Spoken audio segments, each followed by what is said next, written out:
नमस्कार। ये वीडियो आपके लिए बहुत ही महत्वपूर्ण हो सकती है, इसलिए इसे अंत तक देखें। ये वीडियो स्पेशली उन लोगों के लिए तैयार बनाई जा रही है जो 10-11 दिन के मौन विपासना मेडिटेशंस के लिए जा रहे हैं, या जो लोग घर में बैठे बैठे विपासना करना चाहते हैं। ये वीडियो उनके लिए बहुत महत्वपूर्ण हो सकती है।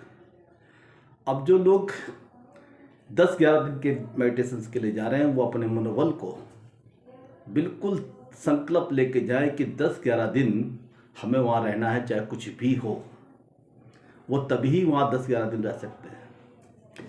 वहाँ पर जाते ही आपसे सारी बातें पूछी जाएंगी कि आप कर पाओगे या नहीं कर पाओगे। जब आपकी सारी फॉर्मेलिटीज़ पूरी हो जाती हैं तो शाम को रात को 8 बजे करीब से विपासना, ये जो मेडिटेशन शुरू हो जाता है मौन का जो पीरियड है 9.5 दिन तक वो रखते हैं।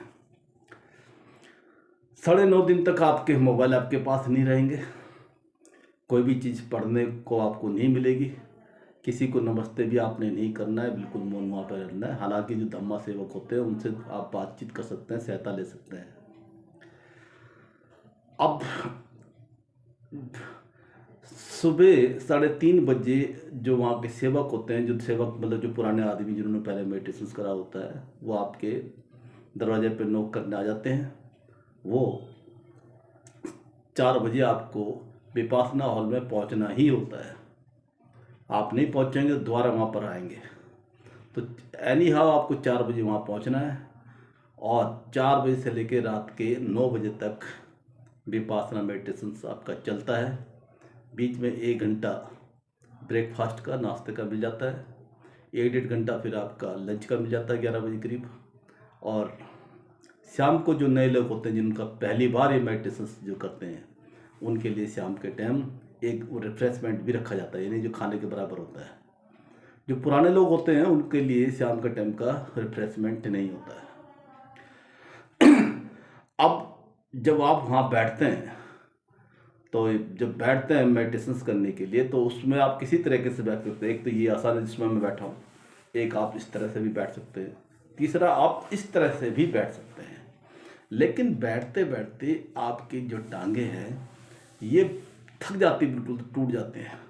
ऐसे में आपको वहाँ पे पैर इस तरह से बिल्कुल नहीं करने हैं, क्योंकि वो वहाँ पे अलाउड नहीं करते, वो ना करेंगे। हाँ, अपना टांग को रेस्ट देने के लिए आप एक टांग को इस तरह से रख सकते हैं, इसको रेस्ट दे दिया थोड़ी देर। दूसरी टांग अगर दुख रही है उसको भी आप इस तरह करके रेस्ट दे सकते हैं और ऐसे बैठ सकते हैं। और एक तरीका बैठने का ये भी है, इस तरह से भी बैठ के आप कर सकते हैं, इससे कोई ऐतराज नहीं है। 1 घंटे के मेडिटेशंस में अगर आप बहुत ज़्यादा थक रहे हैं, नींद आ रही है, तो 5-10 मिनट के लिए बाहर से जाके पानी पी लें, पेशाब कर लें, थोड़ा घूम लें। लेकिन फिर हॉल में आपको आना है। 1 घंटे बाद 5 मिनट का रेस्ट देते हैं सिर्फ, फिर दोबारा से आपको बैठना होता है। इस मेडिटेशंस में जब आप बैठेंगे, जो लोग घर में करना चाहते हैं वो भी इसको देख लें कि वहाँ मेडिटेशंस 2 तरह के होते हैं। पहले 3 दिन तक मेडिटेशंस जो कराएंगे, इसे आनापानसति बोलते हैं, वो आपको नाक पे, जो दोनों नाक के छिद्र है, इस पे ध्यान देना है, सांसों पे। गर्दन और पीठ, कमर बिल्कुल सीधी होनी चाहिए।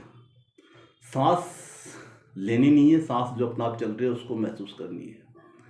सांसें कभी हल्की भी चलती है, कभी तेज भी चलती है, उससे कोई फ़र्क आपको नहीं पड़ना चाहिए। जैसी भी सांस आप चल रही है उसको आप देखते रहें, फील करते रहें, ऑब्जर्व करते रहें। मेडिटेशन करते करते कई बार आप ऐसे झुक जाते हैं, इसकी आपने चिंता नहीं करनी। जैसे ही आपको याद आया फिर वो आपको सीधा करना है।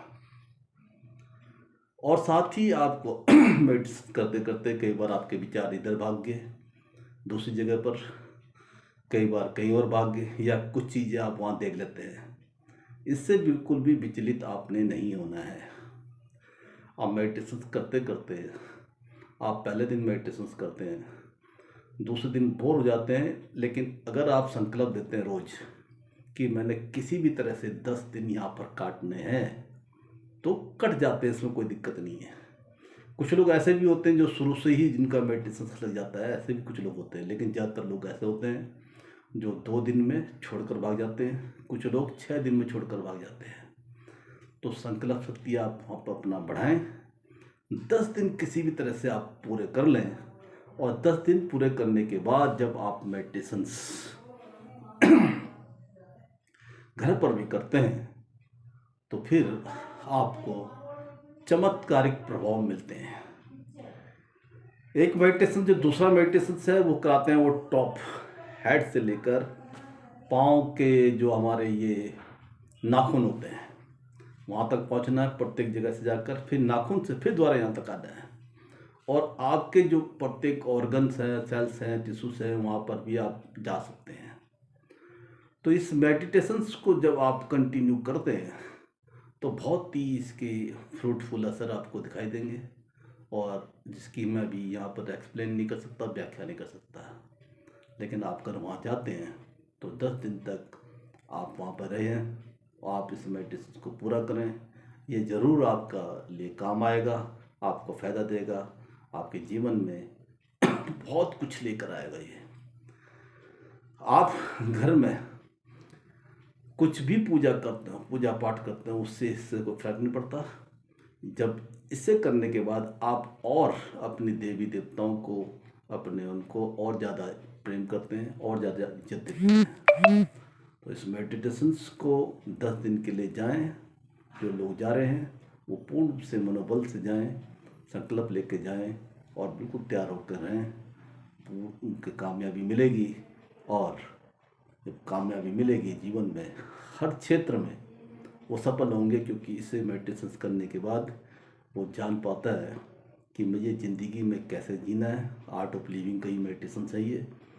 उसके साथ कौन किस तरह का काम करने जा रहा है, गंदा काम या उसके खिलाफ जा रहा है, वो समझ पाता है। उसको अपने जीवन में क्या करना है वो उसको क्लियर एक इंडिकेशंस मिल जाते हैं कि मुझे इस तरह के काम अपने जीवन में करने हैं। तो मैं आज इसको इतना ही रखूँगा, क्योंकि मेरे कुछ क्लाइंट, कुछ मेरे दोस्त जो मेडिटेशंस करना चाहते थे और जो कुछ लोग मेडिटेशंस में जा रहे हैं, उनके लिए मैंने इस वीडियो को बनाया है। उम्मीद करता हूँ कि ये वीडियो उनके काम आएगी। नमस्कार, धन्यवाद।